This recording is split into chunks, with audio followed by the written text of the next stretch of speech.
Welcome sa ating first episode ng ating Summer Lesson Plan Tutorial Series. So for today's video, we will learn how to write your cognitive objectives. And I hope you will learn something from this video, and as much as possible, mag-take down notes kayo para ang lahat ng important details ay matandaan. And at the end of this video, you will be able to Number 1, identify that cognitive objective is used for mental skills. Number 2, understand that cognitive objectives are essential for learning competencies. And number 3, write your own cognitive objective for a specific learning competency. So, let's get started. The cognitive domain is a part of the 3 domains of learning. Actually, tatlo talaga sila. And if you encountered this kung meron kayong principles of teaching before, tatlo talaga ang domains ng learning. So, nauna si cognitive and it focuses on knowledge. The second domain is affective, which focuses on the attitude. And the third domain is psychomotor, which focuses on skill.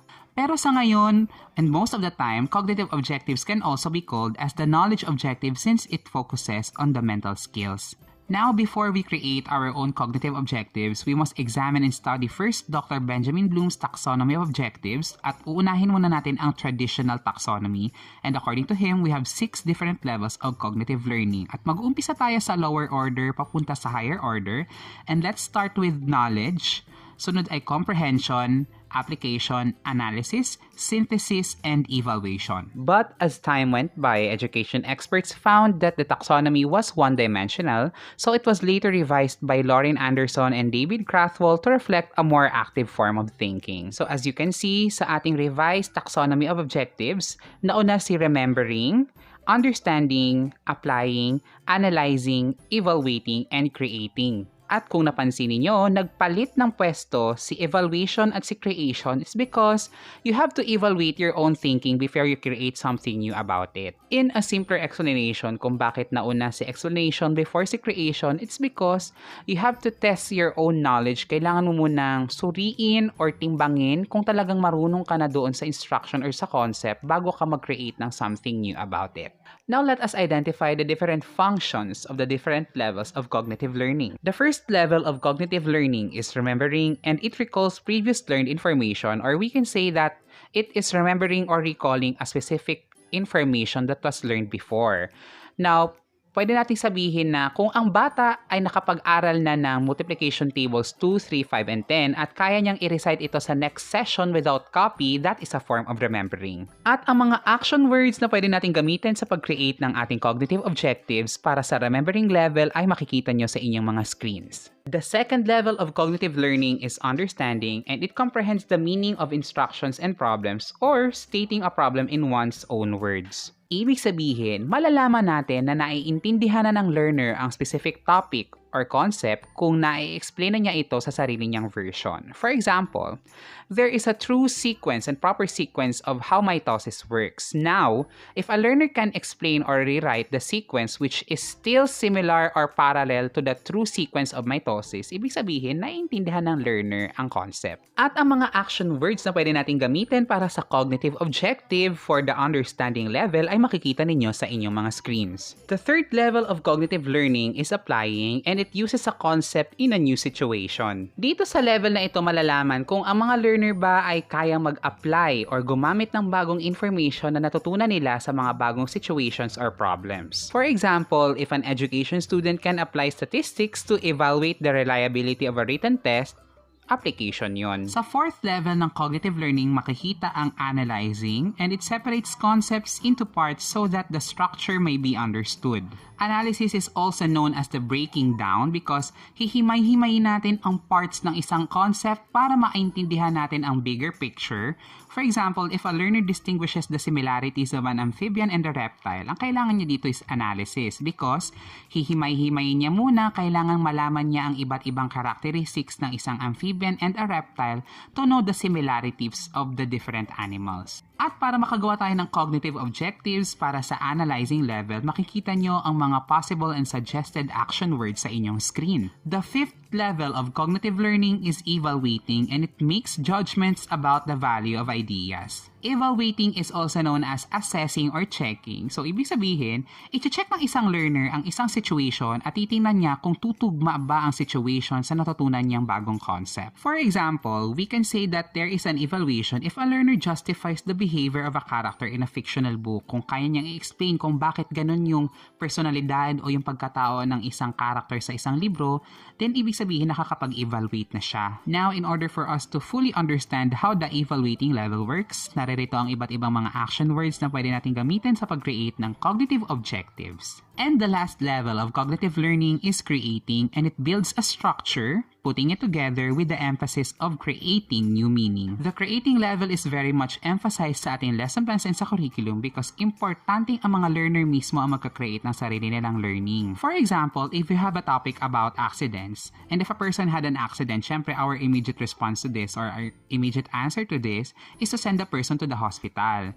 Now, in order for us to use the creating level, a learner, halimbawa, meron siyang alam tungkol sa first aid, so pwede niyang sabihin yon in order for us to create a better solution to the problem. Kung mapapansin ninyo, pagdating sa creating level, nakakapag-generate tayo ng mas magandang concept out of the old concept. And those were our 6 levels of cognitive learning, and let us have an activity now. So what you will do now is to identify the correct cognitive level needed for every situation. Ulitin natin, ang gagawin natin is to identify the correct cognitive level needed for the situation. Pwede tayong mamili sa remembering, understanding, applying, analyzing, evaluating, and creating. And I am advising you to pause the video for every item para mabasa nyo ng maigi at maintindihan nyo ang bawat sentences at para makapag-create kayo ng magandang sagot.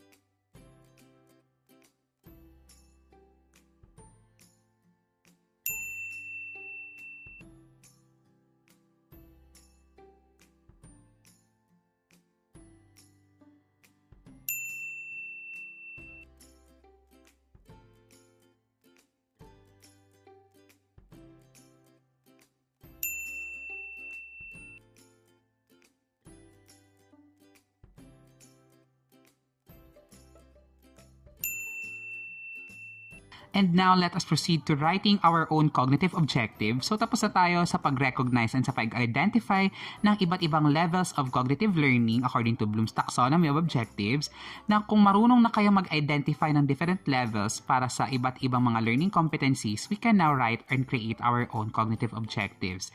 And the first step to this is to study and examine the learning competencies to be taught. Ibig sabihin nito, bago muna tayo mag-create ng ating cognitive objectives, kailangan mapag-aralan muna natin ang ituturo nating topic or concept sa ating mga learners.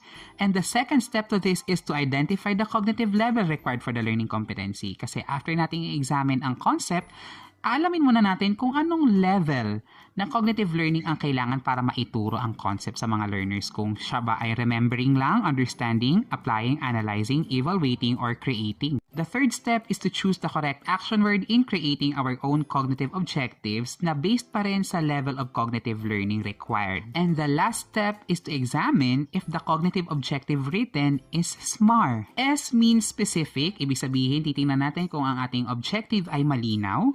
Measurable, titingnan natin kung kaya bang i-test ang ating learning through assessments. A is attainable, titingnan natin kung applicable ba ang objective para sa current grade level na tinuturuan mo mga learners. And R is result-oriented, titingnan naman natin kung ang learning ay makikita sa isang product or result. At kung ang nagawang cognitive objective ay specific, measurable, attainable, and result-oriented, ibig sabihin tama ang pagkakagawa ng cognitive objective.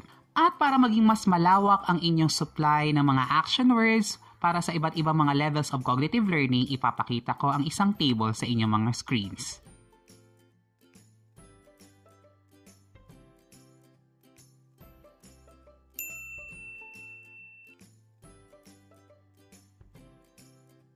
I hope you understand this very well kasi bago tayo mag-create ng lesson plan, kailangan master nyo na ang pagsulat ng lesson plan objectives kasi kapag vague or mahirap intindihin ang lesson plan objectives, hindi din maiintindihan at magiging malabo ang process ng buong lesson plan. Kaya importanteng i-master nyo ang pagsulat ng lesson plan objectives dahil ang buong process or lahat ng mga gagawin nyo sa lesson plan ay laging nakabase sa ating lesson plan objectives. And in order for you to understand how to create a cognitive objective for every learning competency, let us have another activity. So what you will do is, using the curriculum guide, you have to create another cognitive objective for every learning competency. So for every item, I want you to pause the video, basahin nyo ng mabuti, at i-identify nyo kung anong level of cognitive learning ang required para sa bawat learning competency at gumawa na kayo ng inyong cognitive objective. And remember, ang ating cognitive objective ay dapat SMART. Kailangan specific, measurable, attainable, and result-oriented.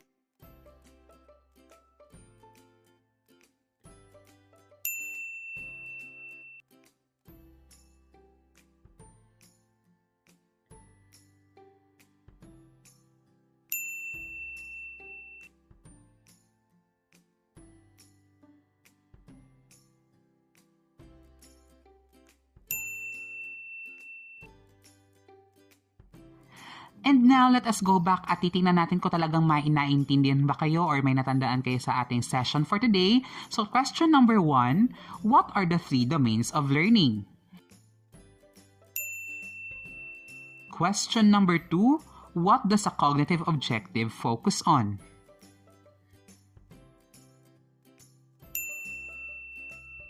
Question number 3, what is the other name for cognitive objective?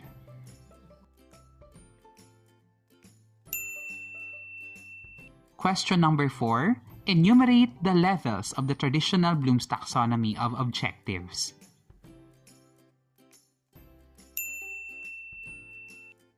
Question number 5, enumerate the different levels of the revised Bloom's taxonomy of objectives.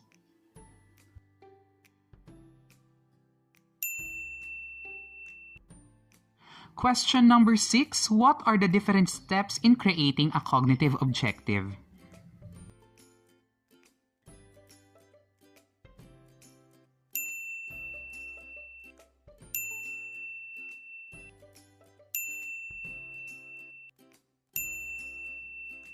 And now, it's time to check your own scores. Tandaan, bawal ang madaya kasi kapag nandaya kayo, niloloko nyo lang yung sarili nyo. Kung ang score nyo ay 5 to 6, ibig sabihin may naintindihan kayo sa topic natin for today. At ang score nyo ay 4 to 1 or 4 to 0, ulitin mo tong video na to para may maintindihan ka at kumita naman ako. Charot! And in order for you to enrich your own understanding about our topic for today, mag-iwan ako ng isang home activity na gagawin nyo sa bahay nyo. Siyempre, it is all about making 2 cognitive objectives for a given learning competency.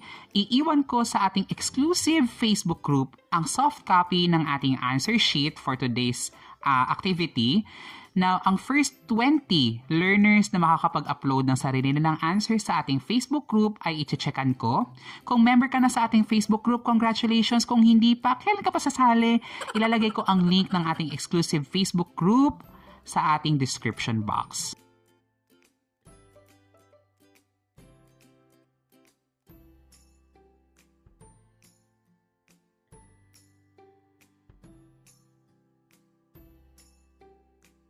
And after learning something from this video and after answering our home activity, ilalagay ko ang link ng Certificate of Achievement for the first session sa susunod na video for this series. And ang susunod na video para sa ating series is gonna be on March 28. Uulitin ko, March 28, and it will be all about creating your own affective objective. Ulitin ko, March 28 natin siya ipapalabas. And during that video, ipapalabas ko din ang first 20 learners na nakapag-upload ng kanilang answers para sa first session sa ating Facebook group. And in order for me to know whether you participated in this video very well, let us have a self-reflection using the comment section dito sa baba. For today's self-reflection, we will use the symbols of the arithmetic, plus, minus, times, and divide, and you can post anything regarding these plus, minus, times, and divide symbols. Now, para sa plus or addition, please write sa comment section kung ano yung additional information na nakuha mo after watching this video. Kung under ka naman ng minus, can you tell me what question was eliminated from your mind? Ano ba yung mga dating hindi mo alam, yung mga katanungan na nasa utak mo tungkol sa video na to na naalis after watching this video? Para sa ating times, what information can you share to other people from this session? Pwede mo bang ilagay dito sa comment section sa baba? At kung ikaw ay team divide pa rin, do you still have any second thoughts and questions that the video did not answer? Pwede mo siyang isulat sa ating comment section sa baba para masagutan ko at mabasa ko ng maayos. And don't forget to like, comment, and share, lalong-lalo na sa mga tao, sa mga teachers na nangangailangan ng summer lesson plan tutorials. Tutulungan natin sila. And don't forget also to invite other people to join my exclusive Facebook group just for this series. So ilalagay ko ang link dito sa description box. So once again, thank you so much for watching and I hope you enjoyed and learned something from today. And I'll see you all sa March 28. Bye guys!